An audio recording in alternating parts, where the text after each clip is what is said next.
শুভ বিকেল বন্ধুরা, আমরা সবাই মাঠে চলে আসছি। আমি, মা, বাবা আর আমার গপু সোনা, মানে আমার ছেলে, সবাই চলে আসছি। এই দেখো, চলো মায়ের থেকে শুনি মা কী কী লাগাচ্ছে সবাই।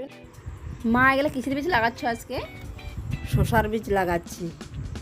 সামান্য একটু এরকমভাবে মাটিটা খুঁড়ে নিয়ে গোবরের সার দিয়ে দিয়ে ঝুরা মাটি দিয়ে এরপর চারটা চারটা করে এইটা লাগাচ্ছি। তাতে উপর আবার ঝুরা মাটি দিয়ে ঢাকাই দিব। মাটিটা ঢাকাচ্ছি, বৃষ্টি জলে ভিজবে না। হুম, আবার লাগাবো, লাগানোর পরে আবার বিচি লাগাবো, বিচি লাগার পরে আবার যেখানে গাছ হবে ওখানে ফুটা করে দেবো, আবার ঢাকে রেখে দেবো। মানে পরের দিন থাকেই যাবে। পরের দিন থাকে যাবে, তাহলে ঘাস হবে না হয়তো? ঘাস হবে না, বৃষ্টির জলে ভিজবে না। এই দেখো কত পদ্ধতি।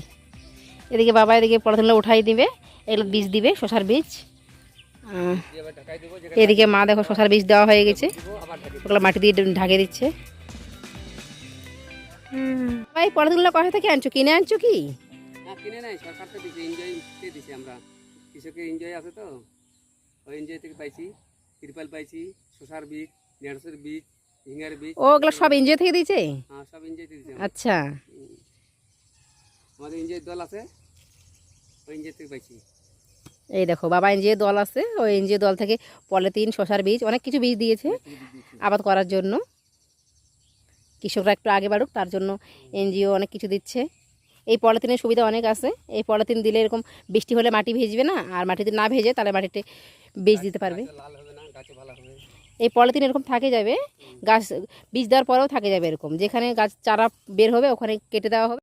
সবজির পাশাপাশি এক সাইডে আমরা ধানের বীজের চারাও করছি এখানে। এই দেখো এখানে 6 রকম ধানের চারা আছে।